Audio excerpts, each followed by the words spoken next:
Mesdames et messieurs, au-delà des infrastructures, des technologies et des investissements, aucune industrie, comme je l'ai dit, comme ça a été démontré par nos vaillants savants, ne peut fonctionner ni avancer sans qu'il y ait le capital humain remis en question.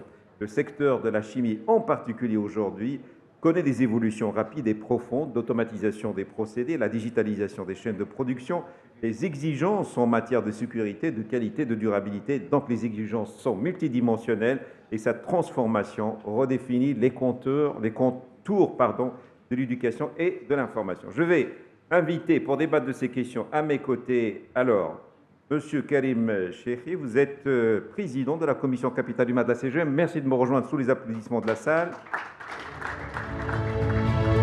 C'est Mohamed Ben Brahim, directeur général de l'ENCCCAM. Merci de me rejoindre sous les applaudissements de la salle. C'est Abhaq Fikir, DRH SCE Chemical. Fatim Zahra Lahiani et Madame Boumia, je vous ai vu tout à l'heure. Merci de me rejoindre. Un beau monde à mes côtés, sous les applaudissements de la salle.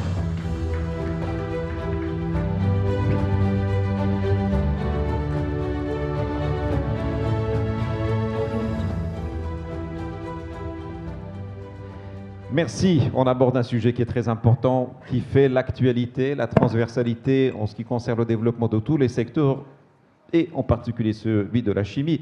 Si Karim Cheikh, je voudrais aborder avec vous quelque chose de très important qui touche à l'entreprise, à savoir la formation continue, s'il y a une exigence d'évolution et surtout de ce qu'on appelle les parts de marché pour les entreprises, donc pour se développer, pour continuer, pour progresser, etc. Donc il faut cette évolution aussi en termes de formation, il faut les dispositifs pour accompagner les entreprises. Il y a une loi, 2017, quand j'ai fait mon passage à la CGM, il y avait cette loi encore, je pense qu'elle dure encore, ou peut-être que vous allez nous informer sur des évolutions qui permettent aux entreprises de bénéficier de ce qu'on appelle les avantages de cette formation continue. Qu'en est-il maintenant? Bonjour à tous. Merci pour l'invitation et pour le forum. Merci à la FCP. Vous nous avez habitués à passer au moins 2 jours agréables au mois de mai. On est à la 4e édition. Je crois que j'étais présent aux 4 éditions. Donc en matière de... On parle d'atouts majeurs du Maroc. Un des atouts majeurs, c'est le capital humain. J'avais donné une présentation pour vous donner quelques chiffres entre la formation académique qu'on connaît et puis la formation continue. Mais le sujet, voilà, donc je vais vous donner, rapidement, je vais vous donner quelques chiffres pour vous illustrer un peu ce qu'est le capital humain aujourd'hui. On a un système académique, vous pouvez dérouler ? Donc, juste vous, pour dresser le décor de ce qu'est le capital humain au Maroc.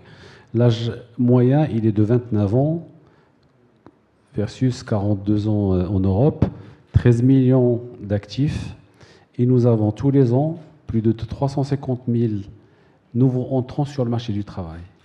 Donc, c'est des ressources qui sont en amélioration continue, avec un système académique qui forme 180 000 universitaires par an, 19 000 ingénieurs, 55 000 techniciens, avec une parité qui est excellente, parce qu'on a 42% des ingénieurs sont des femmes, et dans les universités marocaines, on a plus de 53% sont des femmes.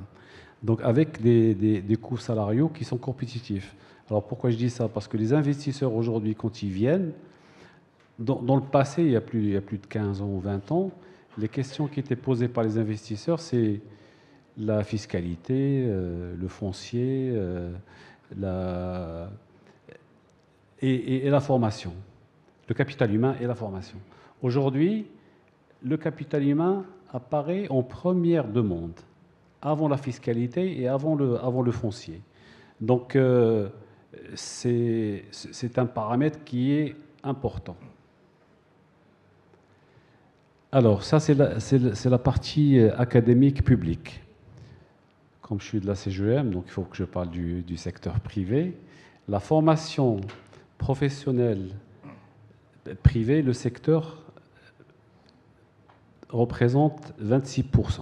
Donc c'est important, avec une capacité de 100 000 stagiaires par an, avec soit c'est de la formation privée, soit ce qu'on appelle le partenariat public-privé, qui est un modèle qui marche très bien, qui a commencé il y a plus de 15 ans, avec des instituts de formation, ce qu'on appelle les instituts à gestion délégués.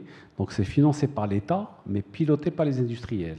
Il y a quelques secteurs qui forment ces jeunes. Et l'avantage, c'est que le taux d'insertion des jeunes formés, il dépasse les 90%. Donc on en a pour l'automobile, pour l'aéronautique, pour les énergies renouvelables, pour le transport et pour la pharmacie. Donc c'est un modèle qui marche très très bien, parce que ce sont les industriels qui forment les jeunes en fonction de leurs besoins. Donc là, on est dans une logique de correspondance, en fait. Absolument, absolument. Donc ça, c'est une partie importante. Alors, il y a eu des réformes du système, que ce soit l'éducation nationale ou l'enseignement supérieur, on a essayé de suivre les réformes, mais aujourd'hui, on a à peu près 8,9 élèves au niveau de l'éducation nationale, tous cycles confondus, avec 1,2 million d'étudiants du supérieur et 400 000 dans la formation professionnelle. Mais c'est bien, tous ces chiffres. Mais après, il faut faire l'adéquation par rapport au marché de l'emploi. Exactement, c'est la question à laquelle je voulais vous faire venir, sur le constat de l'adéquation de ces formations par rapport à la réalité du marché. Alors, aujourd'hui, le constat est très clair. Pour ceux qui forment, les industriels ou les secteurs qui forment pour leurs besoins, comme je l'ai dit, le taux d'insertion est de 90%. Donc, il dépasse. Pour le système public, il y a des formations qui sont adaptées, mais les industriels continuent aujourd'hui à reformer. On recrute des profils, mais ils continuent à les former en fonction de leurs besoins et de leur métier. Donc il y a cette adaptation qui est nécessaire à l'environnement de l'entreprise. Et ça coûte de l'argent. Donc, la partie digitale, là, il y a le président de la PBI. Donc, on a fait le focus sur des métiers, l'intelligence artificielle, le codage, etc. Donc aujourd'hui, en 2023, on formait 7500 personnes dans le digital. L'objectif de 2026, c'est d'en former 22 000, avec un objectif de 50 000 formés horizon 2030. Parce que les métiers évoluent, on parle de plus en plus du numérique, de la cybersécurité, la data, etc. Donc le Maroc a fait un accent là-dessus, parce que nous avons des centres dédiés au digital, et il y en aura d'autres à l'avenir.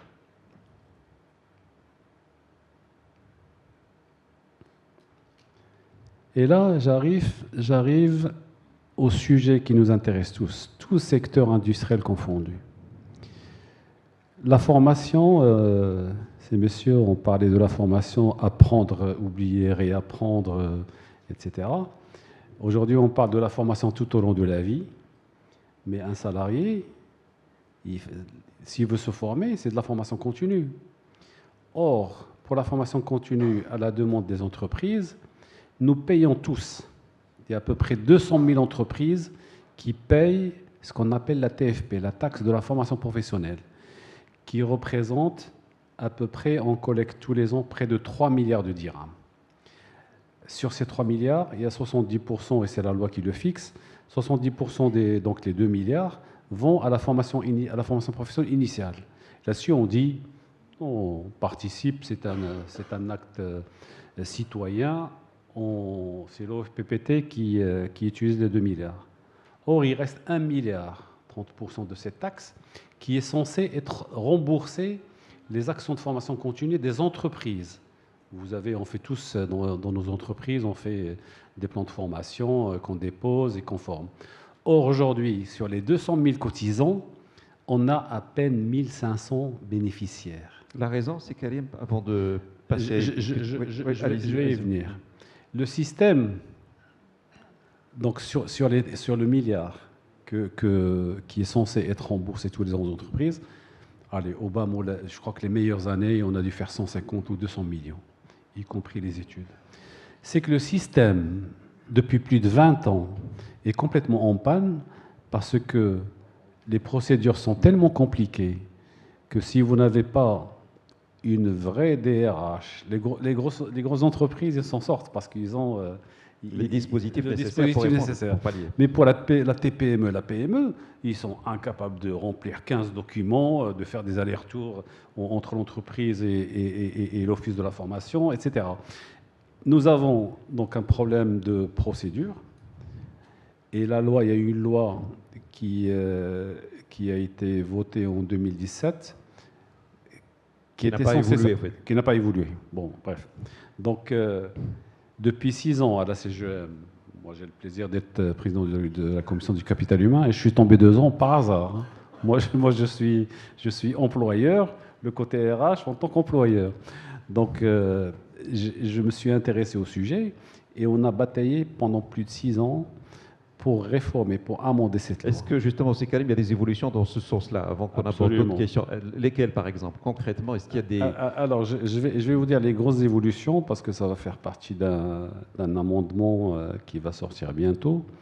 C'est parce qu'on a intégré la formation professionnelle dans le cadre du dialogue social avec le gouvernement. Donc, la nouveauté, c'est qu'aujourd'hui, cette taxe, elle est gérée par l'OFPPT, qui est à la fois organisme opérateur de formation et régulateur. Donc il y a un problème. Oui. Donc aujourd'hui, la solution, c'est que cette gestion de cette taxe, elle va sortir de l'office. Jurant de l'office pour aller vers d'autres organismes. Voilà, exactement. Elle ira certainement vers une société anonyme, publique, mais qui sera gérée en tripartisme, à savoir l'État, le patronat et les partenaires sociaux. Donc, les dates, on a pratiquement un agenda, on sait à quel moment donc ça va être opérationnalisé ou c'est encore dans les... C'est avant la fin de ce mandat. Lequel des mandats? De la CGEM ou celui du gouvernement? Celui de la CGEM, c'est aujourd'hui la fin. On voudrait bien avoir des précisions. Non, c'est la fin du mandat du gouvernement. Ça va pas. Merci beaucoup, c'est Karim, je reviendrai. Il s'agit vraiment de quelques semaines. Parfait, donc c'est une très belle annonce. Juste une en 2 mots, parce que je dois participer. Oui, c'est que la difficulté sur les procédures, c'est qu'il y avait beaucoup de papiers, puis c'est un parcours du combattant.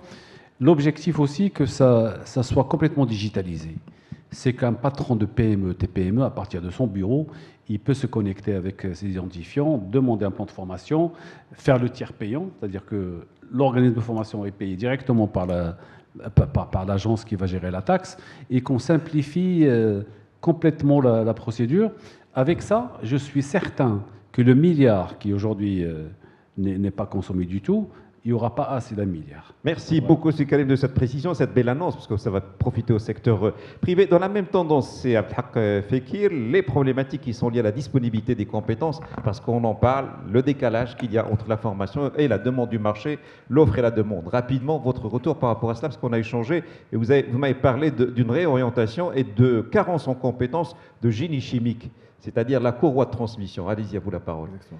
D'abord, je tiens à remercier la Fédération pour cette invitation, pour l'opportunité de pouvoir s'exprimer sur un sujet très important. J'ai retenu de l'intervention de Si Karim... Que c'est réglé pour vous, ça y est. Le chiffre de 50 000 techniciens formés par an. Et ça m'interpelle par rapport à l'adéquation, comme vous avez dit, entre la formation et le besoin du tissu industriel. Donc, je voudrais partager avec vous une expérience réelle que nous avons vécue au niveau de SCE Chemicals. Donc, SCE Chemicals, pour ceux qui ne la connaissent pas, est une entreprise historique du secteur de la chimie au Maroc. C'est un acteur majeur qui s'inscrit dans le programme national de modernisation du secteur industriel. Donc, dans le cadre de notre développement industriel, donc, nous avons lancé une usine chloralkali au niveau de Jaffa. Donc, cette nouvelle usine est un bon exemple de la modernisation des tissus industriels chimiques et de la souveraineté industrielle nationale. Le projet a été développé, comme avait dit ici notre directeur général, avec une entreprise indienne spécialisée dans le chloralkali au niveau de plusieurs pays du monde. Le procédé de chloralkali consiste en l'électrolyse du sel pour permettre la production de la soude caustique, de l'acide chlorhydrique et de l'hypochlorite de sodium. Parfait. Alors justement, focalise C'est- sur la dimension humaine et la disponibilité de ses compétences pour gérer ces projets Exactement. Donc, complexes. les difficultés rencontrées au moment du démarrage de cette unité, nous avons été confrontés à une problématique importante De disponibilité de ressources. liée au manque de ressources qualifiées en génie des procédés. Donc, face à cette situation, nous avons été contraints de faire appel à une main-d'œuvre externe pour le démarrage de l'usine et de la formation des équipes locales. Donc, il était nécessaire de faire appel à d'autres compétences de manière à élever en compétences celles que vous avez. Exactement. Donc, ce qui a nécessité un effort énorme en termes de formation de ressources, de profils qui viennent d'autres disciplines pour qu'ils puissent être capables de gérer, d'intervenir, de travailler sur des installations chimiques complexes. D'accord, parfait. Merci beaucoup de allez-y, vous voulez ajouter j'estime personnellement que le domaine du génie des procédés répond en grande partie à ce besoin. Est-ce qu'il y a une demande très forte sur ce besoin-là au niveau de votre entreprise et peut-être d'autres entreprises? Est-ce que vous constatez qu'il y a une demande sur ce créneau plutôt que ce secteur? Actuellement, il y a plusieurs écoles qui forment des ingénieurs en génie des procédés. Et le besoin ne se fait pas sentir essentiellement sur ce point-là. Nos usines ont besoin, en plus d'ingénieurs, de techniciens capables d'intervenir de gérer des procédés industriels, de piloter les installations, et de contrôler les installations et d'améliorer la performance de ces installations également. Parfait. Merci beaucoup, Sibel Brahim. Il y a une question fondamentale qui se pose, à savoir l'adéquation, c'est-à-dire comment avoir des programmes qui puissent suivre l'évolution du marché, les demandes des entreprises. Je voudrais savoir quelle est votre ingénierie, de quelle manière vous procédez pour que vous puissiez répondre à ces besoins qui sont constants sur ces sujets-là. Donc il y a la conformité et comment, donc il y a ce qu'on appelle aussi le know-how, comment vous procédez pour rester en phase avec le secteur de la chimie sur lequel vous travaillez à travers votre institut. Est-ce que vous pouvez nous répondre sur ces deux aspects, s'il vous plaît? Ah, vous voulez aller ici? Allez. Alors, je vais essayer d'être... bon, c'est l'enseignant-chercheur qui s'adresse à vous, hein. D'accord? Allez-y, voilà. Avec plaisir. Donc, voilà, donc personnellement, donc permettez-moi d'abord de s'adresser, ou bien d'adresser mes plus sincères remerciements d'abord à Monsieur le Président et Monsieur le Directeur Général de la Fédération de Chimie et Parachimie, Monsieur Chagar et Monsieur Digan. Donc, qui vont bien sûr pour leur invitation et pour nous avoir associés à ce projet particulièrement promoteur.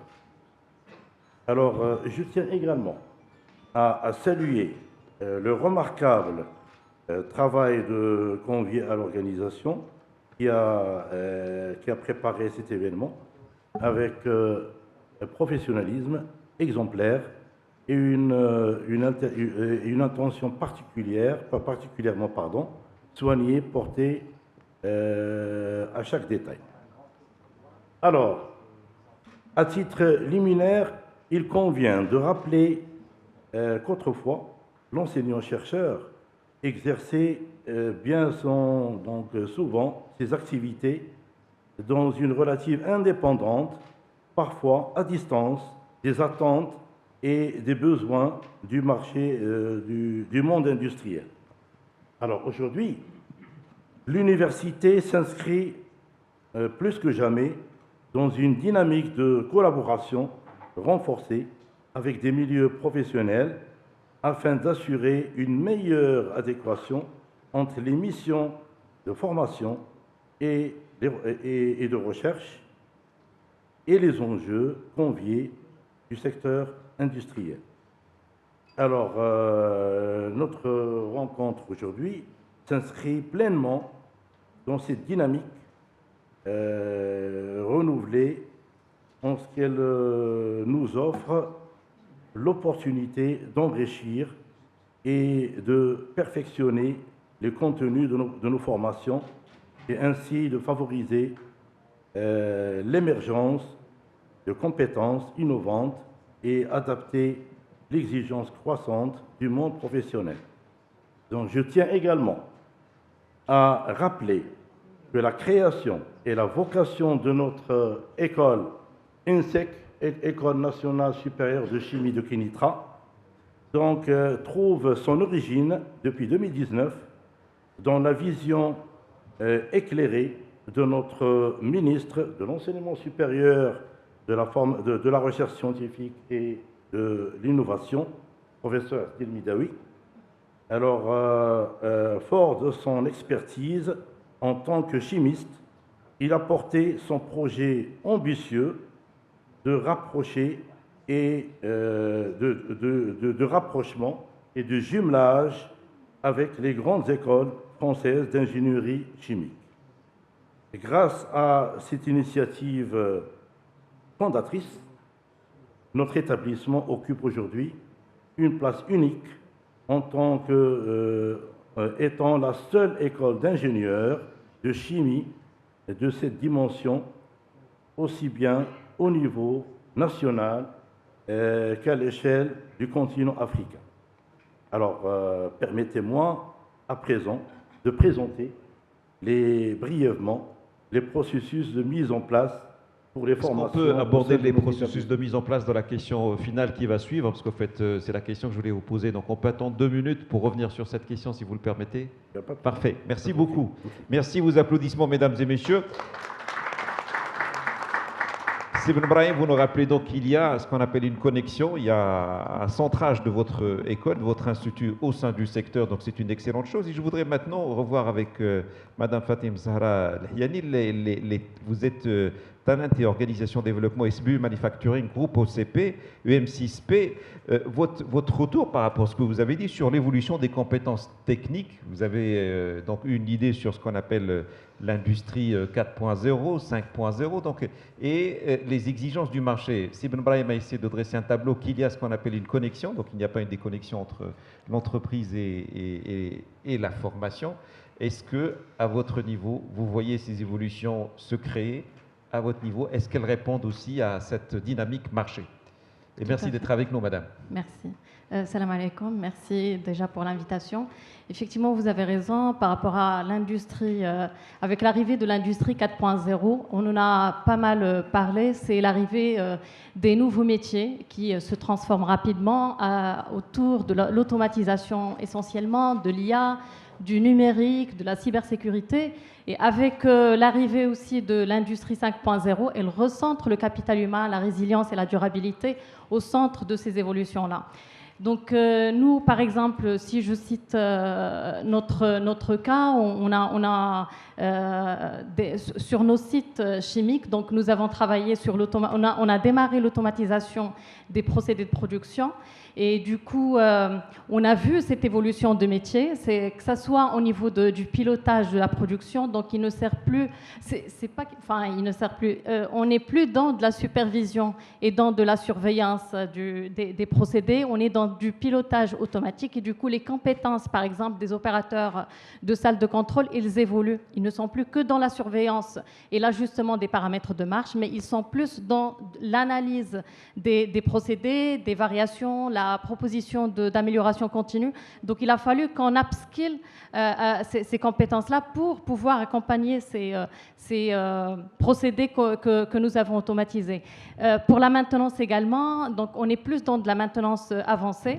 Avant, enfin, du temps de mes études, on parlait de la maintenance corrective, préventive et conditionnelle, et maintenant c'est de la maintenance, plus de la maintenance prescriptive, de la maintenance avancée, comme j'ai dit, pour pouvoir orienter les interventions à temps et optimiser, que ce soit les coûts de maintenance, mais aussi fiabiliser davantage les actifs. Est-ce qu'il y a une corrélation, excuse-moi de vous interrompre, entre ces procédés et ce qui se passe, c'est-à-dire tout l'écosystème environnement, de manière à ce qu'il y ait de la pertinence, c'est-à-dire entre les deux environnements, c'est-à-dire la recherche et l'entreprise?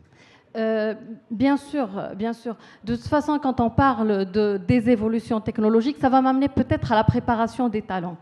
La préparation des talents, c'est au fait un levier clé pour accompagner la transformation de l'entreprise, pour accompagner ces évolutions technologiques.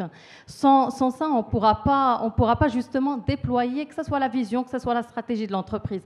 Et vice-versa, qui définit cette stratégie et cette vision? C'est toujours le capital humain. Donc on est au fait dans un cercle, on fait évoluer le capital humain, on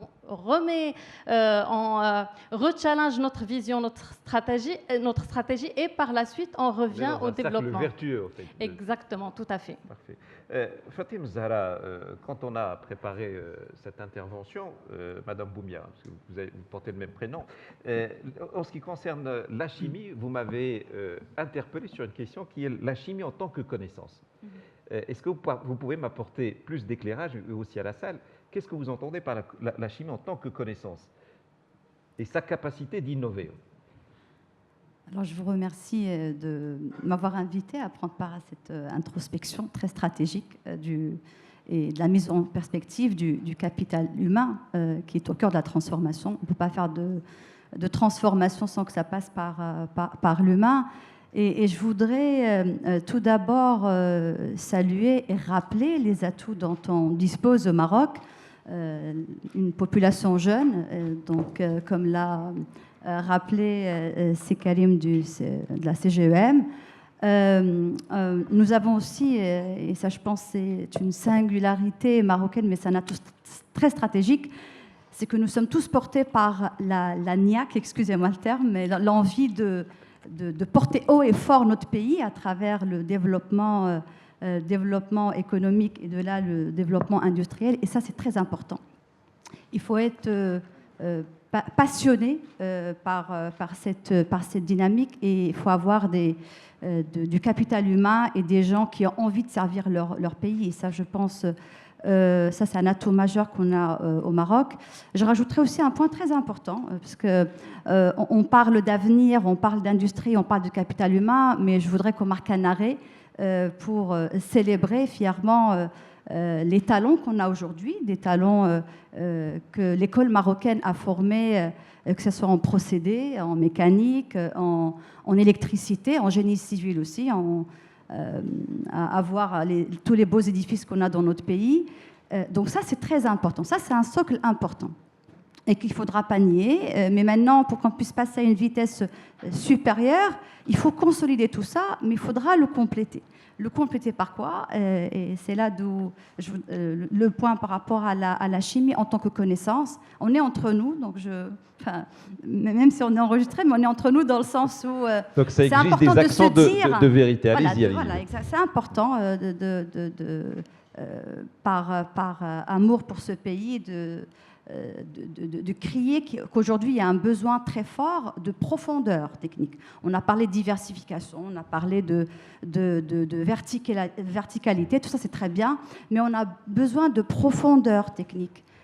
Quand on parle, aujourd'hui on est dans le Forum international de la chimie, donc on célèbre la chimie, mais la chimie c'est quelque chose qui circule dans toute industrie. Et la science aussi, c'est quelque chose qui circule dans toute industrie au Maroc, pas que l'industrie chimique. Donc pour qu'on puisse transformer, on parle de transformation, mais finalement on veut transformer quoi?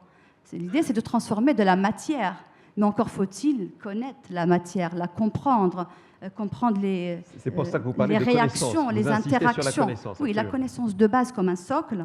C'est important d'avoir une expertise fine pour passer de l'exécution, parce qu'on est bon dans le cœur productif, tout ce qui est procédé, on est très bon, mais c'est important de renforcer, j'allais dire, l'amont scientifique, d'où l'importance de la chimie. On ne peut pas révéler le potentiel d'une matière quelconque si on ne sait pas le faire, si on ne connaît pas la profondeur technique de cette matière, si on n'a pas la capacité de comprendre les réactions, les interactions. Et c'est que comme ça qu'on peut créer de la valeur. Mais il faudra combiner ça aussi. Je parlais du cœur productif. Je pense qu'on sait le faire au Maroc. La preuve, on a beaucoup d'industries qui se délocalisent chez nous. Et ça, c'est une fierté. Mais pour qu'on puisse être maître de la situation, il faut qu'on puisse aussi balancer tout ça avec cet amont scientifique et j'allais dire, l'aval applicatif. Parce qu'on parlait de connexion. Et ça, c'est important. L'aval applicatif, c'est tout simplement la capacité de cette science qu'il faudra, j'allais dire, travailler en profondeur, à dévoiler tous ses secrets, à pouvoir créer du bizdev. Moi, j'ai envie que les talents qu'on a aujourd'hui et les talents qu'on veut développer aient cette, j'allais dire, triple casquette de pouvoir être dans l'interdisciplinarité. Pourquoi? Parce qu'une industrie ou un système industriel, il est complexe. Ce n'est pas une seule discipline, c'est plusieurs disciplines à la fois. Vous êtes dans une approche systémique, c'est-à-dire qu'il faut maîtriser plusieurs aspects de... Et ce n'est pas un seul métier, c'est plusieurs métiers à la fois. Et c'est surtout une capacité, j'allais dire, translationnelle. Il faut qu'on puisse traduire cette science en application et traduire cette science, et surtout faire parler les gens entre eux. Parce que quand vous ramenez des gens de l'académique et vous les mettez avec des gens de l'industriel, on a peut-être le même objectif, mais on n'utilise pas le même langage. On va par exemple utiliser un nom chimique qui a une autre, dans le jargon technique industriel, il a une autre signification, un autre nom. Donc c'est important de dresser ou de construire ce pont entre la science et l'industrie, que rien n'oppose, parce que comme je l'avais dit au départ, l'industrie, c'est rien d'autre qu'une science qui circule, mais qui a réussi et qui a appris à fonctionner à grande échelle. Et comment faire pour approfondir justement cette connaissance et la rendre aussi accessible à l'ensemble des écosystèmes? Parce que c'est une approche systémique. Comment amener tout le monde donc à être fédéré autour de cet objectif? Très bonne question et je vous en remercie. J'ai eu la chance de travailler dans dans l'écosystème d'innovation à OCP pendant 16 ans, avant de décider de rejoindre l'université UM6P. Aujourd'hui, je travaille pour le Haut Collège de la chimie de l'université UM6P. Et donc, j'ai vu un peu l'évolution du mindset autour de l'innovation, autour aussi de l'innovation pédagogique, parce que c'est important on parlait tout à l'heure avec, je pense avec Monsieur Alain Juillet et Monsieur Yezami, de l'importance d'être dans un cycle permanent d'apprentissage et d'interaction, exactement. Et ça se joue aussi au niveau académique, dans le sens où que les programmes académiques doivent à un moment être repensés et tenir compte des challenges d'aujourd'hui, qui ne sont pas les mêmes challenges d'hier et qui ne seront certainement pas les challenges de demain en termes de développement industriel. Et donc, c'est important qu'il y ait une connexion entre l'académique, dans la construction des futurs talents, et les besoins réels des industries. Et il faut, donc, dans la construction du curriculum de l'académique, tenir compte de ces spécificités-là, et que le curriculum académique doit permettre une certaine mise en situation, une certaine exposition aux thématiques, je n'ai pas envie de dire problématiques, parce que c'est très constructif de faire face à des défis industriels, mais c'est important de créer ce lien et cette connexion et cette exposition, j'insiste sur le mot exposition, que ce qui se fait dans une école et sur les bancs d'une école soit lié à des thématiques, à des problématiques bien ciblées. Merci beaucoup. Aujourd'hui, les entreprises et les patrons d'entreprise sont responsables. Parce qu'il y a eu une époque, il y a eu quelques soucis de dysfonctionnement. Aujourd'hui, les entreprises sont responsables. Et les enjeux sont différents aussi. Il y a une problématique de compétitivité, de survie des entreprises. Parce qu'en fait, elles veulent évoluer, elles ne pourront évoluer que par l'intermédiaire de leurs femmes et hommes. Absolument, absolument. Parfait. Si Abdelhak, on a parlé d'ailleurs en préambule de cette rencontre de ce qu'on appelle la partie réorientation des formations. Réorienter les formations pour qu'elles puissent répondre à votre besoin. Vous pouvez m'apporter quelques éclairages et aussi à la salle, donc cette capacité que la formation doit avoir pour suivre aussi surtout vos secteurs qui ont des exigences particulières donc en termes de profil. Merci pour cette question.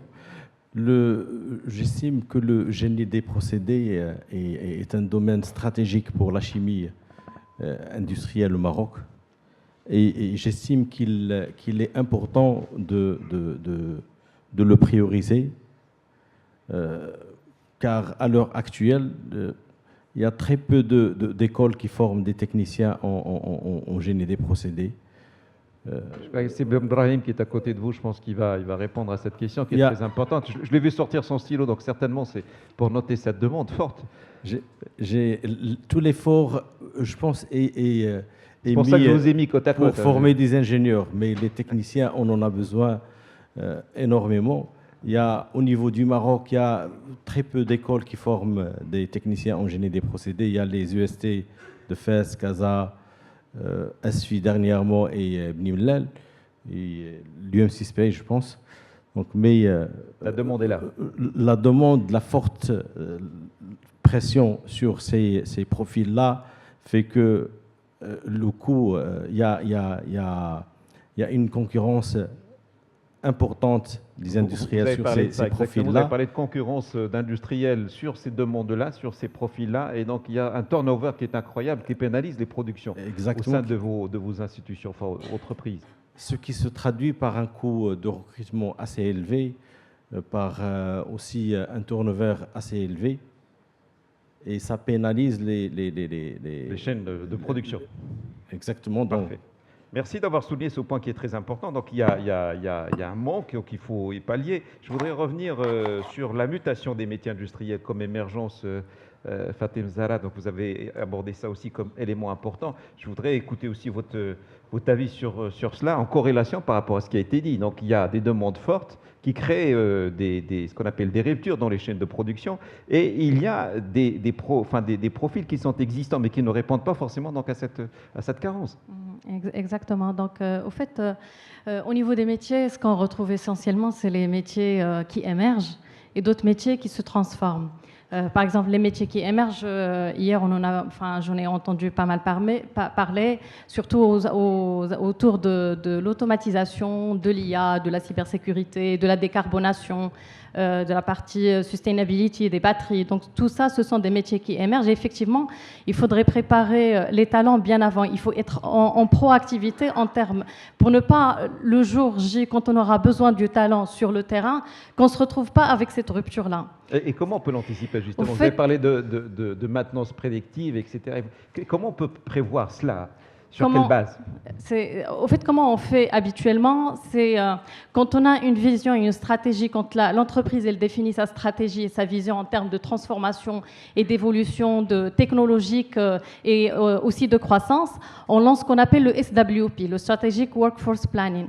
Donc ça, le SWP, il est lancé il est long-termiste, pour définir quels sont les besoins en termes de compétences futures, le dimensionnement de combien de personnes est-ce qu'on parle, etc. Et à partir de là, on va devoir travailler sur ce qu'on appelle le OWP, le Operational Workforce Planning, pour pouvoir exécuter ce SWP. Et le OWP, il est plus court-termiste et moyen-termiste pour dire, voilà les compétences dont je dispose, quel est le gap en termes de compétences pour pouvoir former à l'avance et être proactif en termes de disponibilité des ressources au moment venu. Voilà. Merci beaucoup Madame Boumia de la profondeur que vous allez nous apporter encore sur instaurer une nouvelle culture chimique, c'est-à-dire vous m'avez donné un exemple qui m'a frappé d'ailleurs, sortir de la culture de l'assemblage à l'innovation. C'est exactement ça, et je pense que c'est quelque chose qui nous anime tous. Il était essentiel à un moment, je pense que c'est important de rappeler un peu l'histoire de l'industrialisation de notre pays, et je pense qu'il était essentiel à un moment de bâtir des bases industrielles solides à travers les talents que j'ai cités en procédés, en mécanique et autres. Mais aujourd'hui, si on veut relever le défi de la customisation, parce que je pense que c'est ça qui nous distinguera de tout le reste et qui nous permettra de créer de la vraie valeur, c'est d'aller plus en avant vers la maîtrise de la chaîne de valeur, et on ne peut pas la maîtriser si on ne sait pas ce qui se passe dedans. Je vais citer un exemple pour caricaturer, mais dans le bon sens de la dynamique et de la réflexion. C'est comme si vous avez une belle bibliothèque où il y a un bel assemblage de livres, mais il vous manque peut-être le langage pour pouvoir lire ces livres. Et donc, c'est ça qui est important, pas de débloquer, mais de renforcer. Et la volonté de lire aussi, parce que des fois, ça reste esthétique. Oui, la volonté de lire, et j'apprécie beaucoup ce que vous venez de dire, parce que cette volonté de lire, moi, je la relie à la la niaque qu'on a tous au Maroc de vouloir servir ce pays. C'est cette volonté de lire. On a envie de lire. Tout à l'heure, d'ailleurs, oui. On a envie de lire, on a de beaux assets industriels. Maintenant, il faut qu'on ait de la profondeur. Donc ça, j'en ai parlé, c'est un premier chapitre. De la profondeur technique, de la profondeur en chimie. Parce que quand on ne connaît pas la matière, on ne sait pas comment elle est constituée, on ne sait pas comment elle agit, elle interagit. Ben, on reste limité dans les capacités de maximiser le potentiel et de révéler le potentiel de cette matière. Je rajouterai un point parce que je voudrais revenir sur la question que vous avez posée à Madame Hiani et qui m'interpelle. Comment prédire l'avenir? L'avenir, on ne peut pas le prédire. On peut avoir les contours, mais par contre, quand vous avez un socle académique très fort... Qui est l'agilité aussi en termes de réflexion et d'anticipation. Exactement. Et quand vous apprenez aussi à l'école à naviguer dans un environnement... qui est en permanente mutation, ben vous développez les capacités de faire face à cet avenir et d'en tirer le meilleur. Je n'ai pas envie que l'avenir soit perçu comme quelque chose de « ah, c'est un imprévu, je ne sais pas comment je vais y faire face ». Moi, je ne parle pas d'y faire face. Pour moi, c'est une opportunité qu'il faudra qu'on saisisse en formant les talents de demain. Mais quand je dis demain, c'est vraiment demain. C'est aujourd'hui. C'est aujourd'hui, c'est même hier. Tout à fait, exactement. C'est cette agilité. D'ailleurs, j'ai cité tout à l'heure en préambule la complexité telle qu'elle est abordée par Edgar Morin, c'est-à-dire la capacité de se réinventer à chaque fois, parce qu'on n'est plus dans un univers qui est linéaire. Donc, il faut cette exigence en matière de réflexion. Alain Juillet l'a dit, la capacité de critique, c'est-à-dire d'inventer, mais pas forcément de reproduire, qui crée ce qu'on appelle des blocages à la pensée, à la réflexion et à l'innovation. Monsieur Brahim, oui, bien sûr, vous pouvez, allez-y. C'est une recette, et dans cette recette, il faut qu'on ait les... Mais comme on est en chimie, vous pouvez faire des recettes, madame. Voilà. C'est une recette, et dans une recette, on a beaucoup d'ingrédients, il faut savoir les faire valser, les faire danser ensemble. Mais il y a un ingrédient important qu'il faudrait mettre en perspective, je le rappelle, c'est l'exposition au monde industriel. C'est important qu'il y ait cette, j'allais dire, proximité, mais j'ai envie de dire promiscuité entre le monde industriel et le monde scientifique, et qu'ils travaillent ensemble à co-développer des programmes, et surtout qu'il y ait des va-et-vient. Des va-et-vient, c'est important, entre le monde industriel et le monde académique, et que ce ne soit pas il n'y ait pas de... On essaie de faire casser les frontières le maximum possible, mais ça, c'est une question de volonté et volonté des deux rives. C'est Karim qui impose une minute, donc on ne va pas être méchant avec c'est Karim et la CGM. Je voudrais juste réagir aux 2 points, sur le génie des procédés et sur ce que vient de dire madame sur la formation, l'adéquation, etc. Moi, je suis un fervent défenseur de la formation par alternance. Là, c'est un moyen d'accélérer le recrutement déjà, parce quand on a un alternant 2 ans ou 3 ans, il est habitué, il connaît l'entreprise, et puis il est opérationnel plus rapidement. Nous avons signé avec monsieur le ministre Midaoui une convention à la CGM, justement pour accélérer la mise en place de l'alternance. Et je pense que c'est une des voies, ça a très bien marché en France, hein. L'alternance fonctionne, les jeunes trouvent du boulot. Donc, à nous, en tant qu'employeurs, et vous, en tant qu'institut académique, etc., ou université, de booster ce système pour qu'on puisse avoir un maximum d'alternants. Parce que c'est une voie qui permettra d'accélérer, et on ne dira pas je ne trouve pas en génie des procédés, il y a de la concurrence, les salaires demandés sont trop élevés, etc. Parce qu'on les forme nous-mêmes. Un institut... la gestion déléguée de l'aéronautique, là, que j'ai eu le plaisir de monter, c'était il y a plus de 15 ans, on l'avait dimensionné pour former 800 lauréats par an. Aujourd'hui, on en forme 2000 jeunes, parce qu'ils font 15 jours à l'Institut et 15 jours chez l'industriel. Absolument. Et souvent, c'est l'industriel chez qui ils vont qui les recrute, ils les garde. Et c'est ça qui explique que le taux d'insertion il dépasse les 90%. Donc, essayons d'accélérer les choses par ce biais-là, parce que ça marche. Parfait, merci beaucoup. Sibn Brahim, il me reste 5 minutes. Je voudrais juste 2 mots, s'il vous plaît, parce que je voudrais interagir avec la salle et inviter Monsieur le Président pour faire la clôture. Mais rapidement.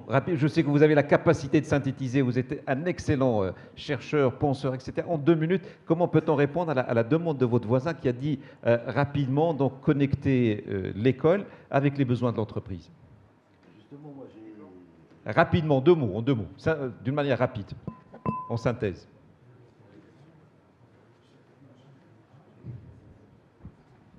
Il fonctionne, allez-y.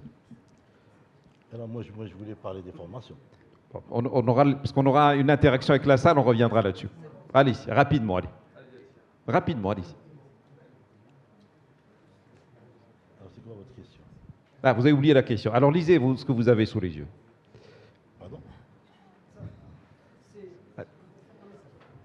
Allez-y, s'il vous plaît. Parce que moi, je voulais parler... Allez-y, mais je vous en prie, allez-y, avec plaisir. Alors voilà, donc je voudrais présenter brièvement le processus de mise en place de formation au sein de notre école d'ingénieurs.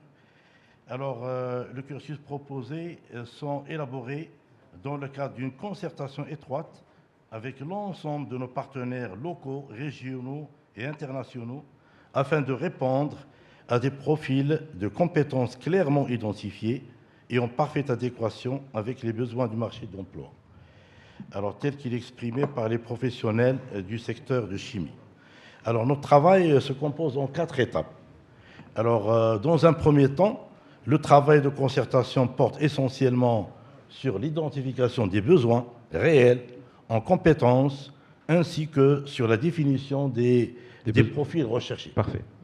La deuxième étape consiste à mener une réflexion approfondie sur les dispositifs en œuvre pour assurer la qualité et l'efficacité de nos formations en tant que tant en matière d'outils pédagogiques que d'équipements scientifiques. À titre d'illustration, une attention particulière est accordée à l'organisation des laboratoires, au développement des structures de recherche, ainsi qu'à l'identification des lieux de stage et des environnements professionnels plus adaptés à la formation de nos étudiants.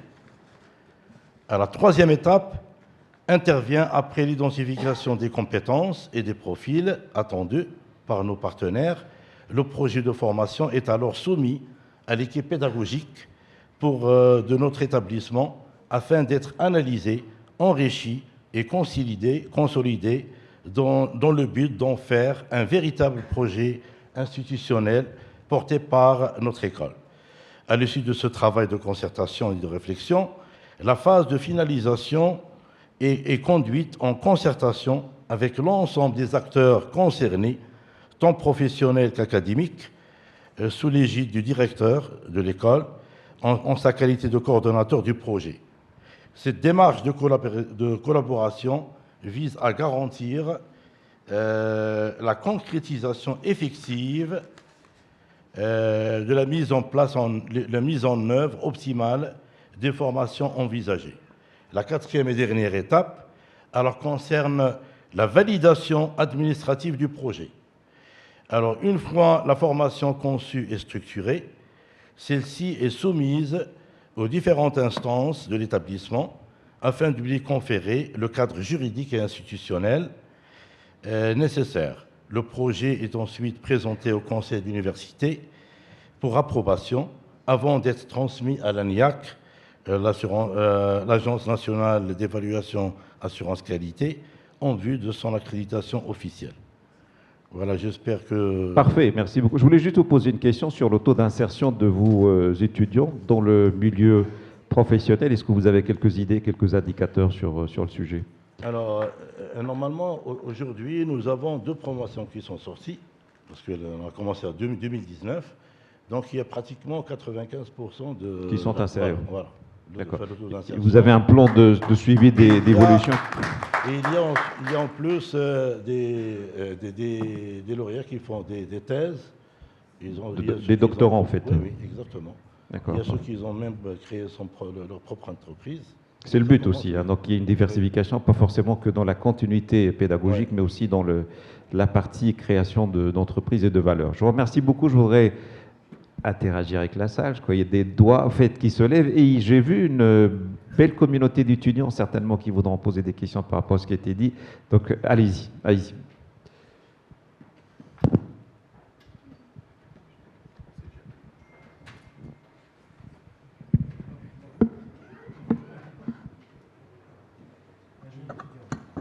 Vous êtes un étudiant alors.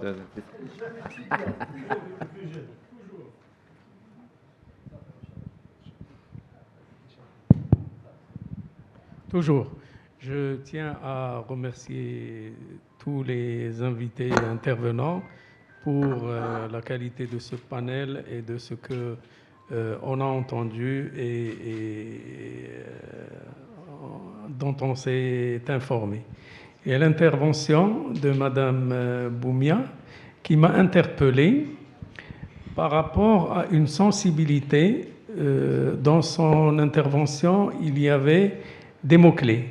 Il y avait Collège de la chimie, Académie, Industrie, Génie industriel, la science, le livre, la lecture. C'est un peu le parachimique et le côté un peu philosophique et très agréable de la chimie. Et bon, il y a des mots-clés qui ont été évoqués par les autres intervenants. Je vais accélérer le... Ce n'est pas une question, c'est juste une réaction. Je constate que vous êtes un bon élève, vous avez tout noté. Oui. Je suis toujours un bon élève. Alors, académie et industrie, je rappelle que les ingénieurs, les managers dans le secteur de la chimie et d'autres sont venus de l'académie.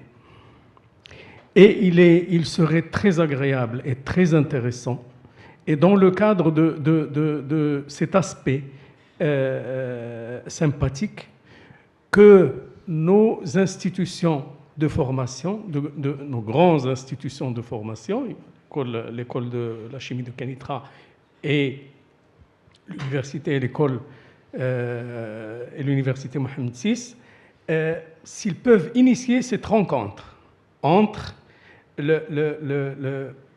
j'allais dire encore, reprendre les termes industriels, mais les compétences de l'industrie.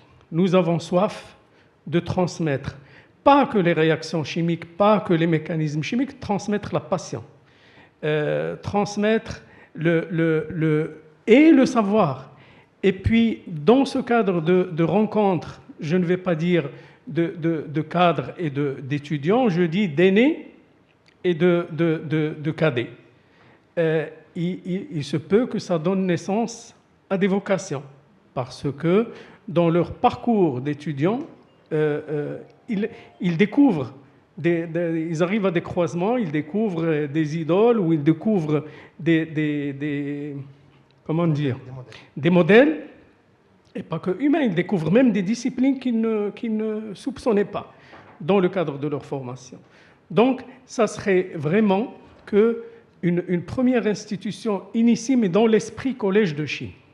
Et ça aiderait à mettre les étudiants, mettre le pas des étudiants dans l'espace adulte de la chimie, et ça leur ouvre un peu les horizons. Et puis, il y a toujours, moi je parle toujours de cet échange humain, aîné, pardon, j'ai dit adulte, aîné et cadet, et j'espère que l'UM6 ou l'école de chimie de Kenitra sera l'initiateur d'un tel événement, d'un premier événement qu'on pourra affiner, et ça fera profiter les étudiants de l'expérience et du savoir des cadres de l'industrie de la chimie, mais aussi parce qu'il y a des managers, des compétences en polymère, des compétences en chimie fine, etc. Et que la première édition se termine par un brainstorming sur la suite à ces rencontres. Merci beaucoup. Je voudrais prendre une deuxième... Je voudrais bien... sauf si vous voulez prendre toutes les questions, les interventions. Et comme ça on répondra. Allez-y, deuxième question. Et comme ça on répond aux deux. Et...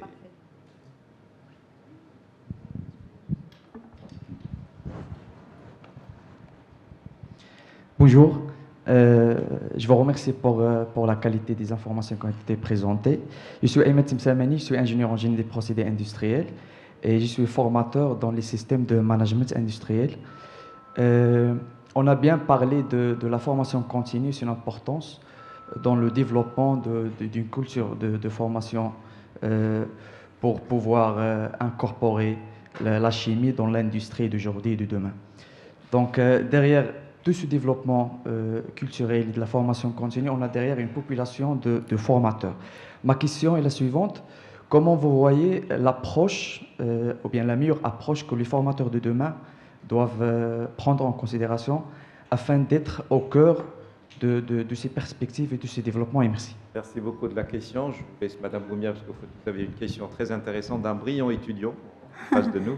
Alors, je vous remercie, monsieur, et je vous remercie même infiniment, et je vous le dis en arabe, marhaba bik et marhaba bikoum tous, parce que on a besoin de ce maillon, et c'est un maillon important, on en a besoin, on est conscient, et notre format pédagogique se construit autour de ça. Vous parlez d'une première édition.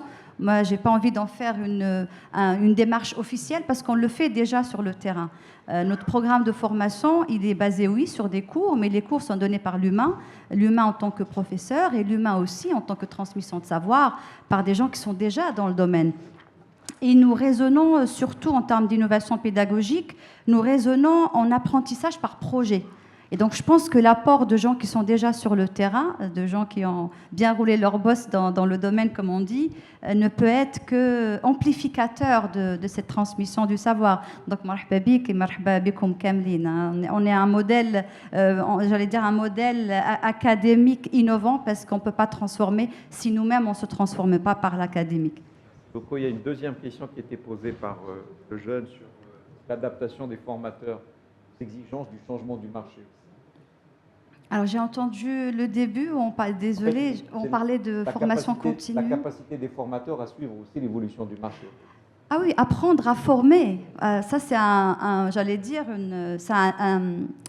une dynamique à part entière, parce que la transmission du savoir n'est pas donnée à tout le monde. Il faut que le formateur aussi puisse être à jour de ses perspectives industrielles et de ses besoins. Donc tout le monde doit être formé à des niveaux différents, sur des dimensions différentes, mais la formation, c'est, j'allais dire, le point le plus démocratique dans ce monde, c'est la formation et le besoin d'être formé. Parfait. Merci beaucoup. Je vais inviter Monsieur le Président à nous rejoindre pour la photo avec ce panel qui était exceptionnel. Merci de la qualité de vos interventions et de la pertinence de vos propos. Tous les applaudissements de la salle.